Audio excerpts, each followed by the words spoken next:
Yeah, you sent me Let's take a look. Let's just all listen to what AOC has to say to a very explicit question about: do you think that Edward Snowden, Julian Assange, and Reality Winner all deserve pardons from Donald Trump? There's discussion right now about Donald Trump using the pardon power in the waning days of his administration, and primarily it's focused around potentially preemptively pardoning members of his family or his inner circle. But I wanted to ask you, and this could apply to either Trump or Biden, if you believe that these individuals should be pardoned.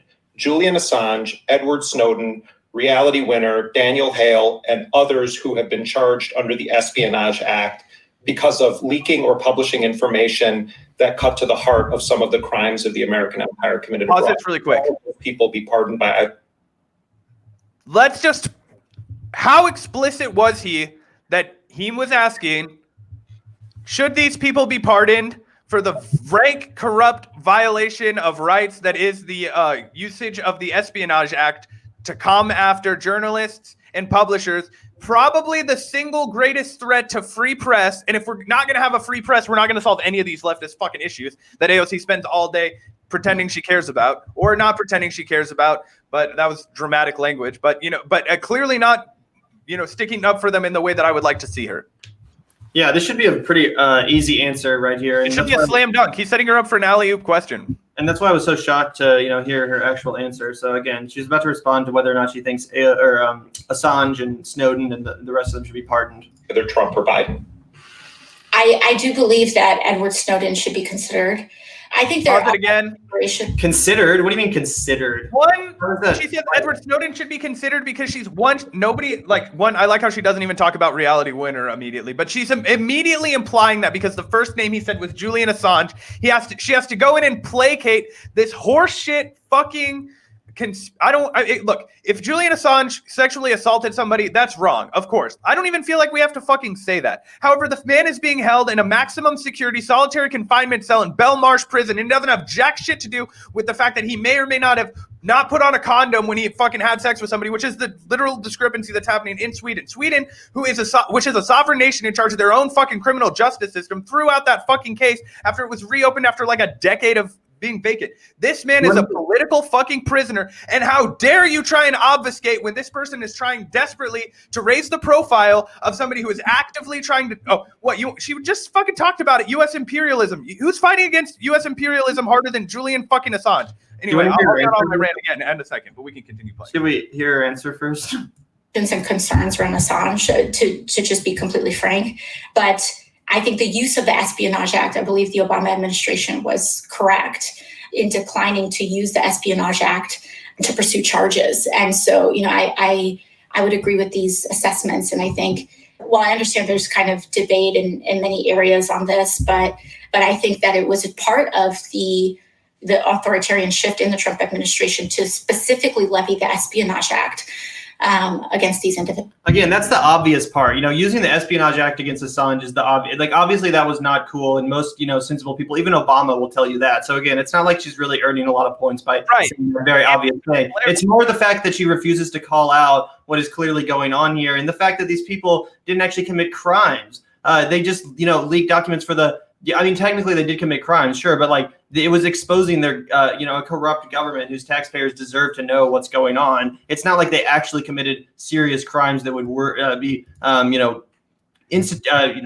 And she wasn't critiquing the fact that, one, Edward Snowden had to leave his fucking country under the, and I think a lot of people give Edward Snowden a pass because he's such a fucking gem that it was impossible to smear his, or almost impossible to smear him as a character assassination, right? He's such a, unspoken, soft guy, right? Where Julian Assange says, been at this a lot longer and, just whatever, is a different personality, a different character type, but that's completely irrelevant. What I think is also really critical here is that she doesn't, again, like you mentioned, critique Obama's handling of the situation at all. When Julian Assange was trapped in the Ecuadorian embassy in England, why do you think that was, guys? That wasn't because he was afraid of fucking facing charges in Sweden. I fucking guarantee you, right?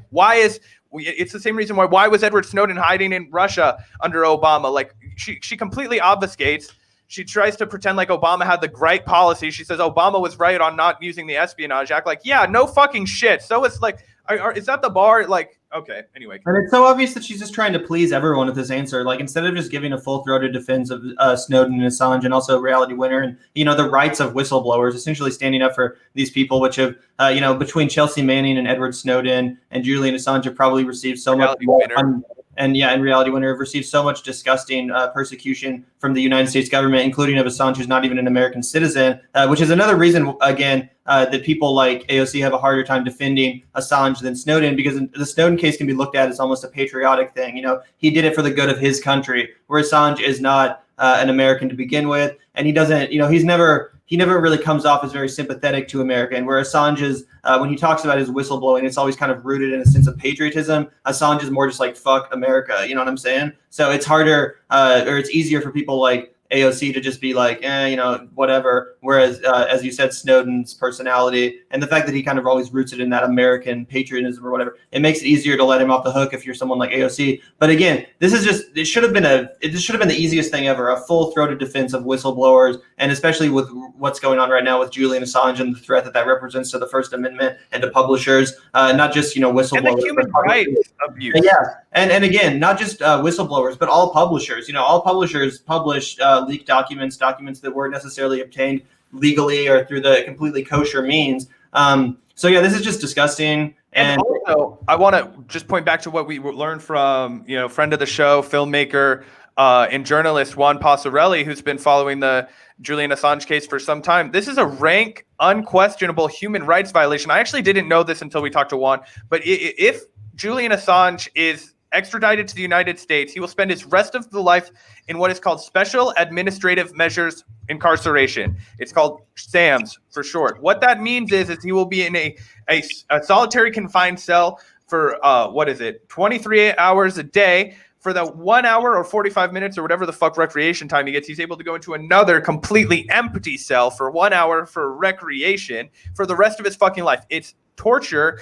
It's unacceptable, and it's a rank human rights abuse. Yeah. And to have you being AOC, to have AOC be obfuscating when that is what is hanging in the balance, this massive injustice. Like, would you fall for fucking anything? Would you fall for fucking anything? Can we sue anybody and then we no longer defend them? Yeah, especially since she always talks about, and rightfully so, obviously, but she talks about abolishing ICE and people in cages. This is literally someone who's living in a cage, being forced into a fucking cage for exposing the truth about U.S. imperialism and war crimes. Like, this is literally a person collateral murder video. Why do you not care about this? Why is it not someone whose rights you're fighting for too? And why do you not realize how unjust this is and the implications that it'll have not only for the First Amendment but for publishers? Like I just said, it's crazy. This should be the easiest hill to die on. It's one that I just can't believe this is a controversial opinion to have at this point, especially from someone like AOC who really does pretend, who's like what is considered to be the farthest left person we have in Congress, by the other side at least. So it's pretty sad state of affairs that, the lack of defense we see for someone like Julian Assange, who again should just be the most obvious and easy defense to make of all time. So really disappointing stuff from. Just to put in a quick correction, not calling anybody out. We don't have to put the comment on the screen, but ICE was actually founded in 2003. Just a heads up for if there was some confusion there. But people say that Obama should have ended ICE because again, it was created under George Bush, so it should have been an easy and obvious thing for Obama to do, to just completely defund the institution and do away with it, because obviously it's super xenophobic and. It's kind of just like the Gestapo force. And for sure, Obama, it should have been a day one fucking policy to get rid of that shit. It's kind of but what they do is they don't get rid of it, and then everybody thinks it's just always been around, right? So a lot of people on the left have kind of learned that this is not the case for ICE. But you look at things like Department of Homeland Security, that's you know what I mean? The CIA, God damn it, that came within the last 70 years, right? We don't need this shit. And it's not like before ICE or post ICE, it's not like, America got so much safer after ICE was invented. And, now we're rounding up fucking undocumented people and, shipping them and their kids back overseas to somewhere that their, kids don't even have any, understanding or relation to. It's disgusting. It's incredibly xenophobic. And honestly, it is one of the most, bold things that AOC has ever called for is the abolition of ICE. It's one of the things that initially made her such a bold and promising presence in Congress, was the fact that she was going so hard against that when even people like, Bernie Sanders weren't really talking about it. So again, that was one of the original issues that made AOC kind of a darling to the actual left. And it's just sad that she can't, apply the same kind of understanding of human rights issues, like you said, to this Julian Assange case, which is something that could really benefit from her large platform and popularity, spreading the message about and getting the word out there. Yeah, it seems like it's like this weird kind of divide, right? Where it's like, okay, she's that hung up on a sexual assault accusation from Julian Assange, but she's not going to be like, yo, Andrew Cuomo, what's up? Yeah, to be clear, I'm not 100% sure if it's the sexual assault allegation she's referencing. She could also be referencing that pretty erroneous reporting that Assange was like working with the Trump campaign or whatever, which again was disproven and was horseshit. So yeah, one of those two things. Yeah, the second being so much more horseshit than the first. She's basically, obfuscating by referencing a vague, questionably proven, one of two pieces of evidence, or not evidence, but smears essentially against Assange that are basically both entirely, discredited or irrelevant to the story. Again, as you said with the sexual assault case, even if that's legit, that's not why he's in the maximum security prison. It's not like he's going through what he's going through right now because of that. It's because this case is thrown out. I'm all for having him be tried for it. Yeah. No, obviously we're not defending anyone who may or may not be a sexual assault, perpetuator here or whatever you call it.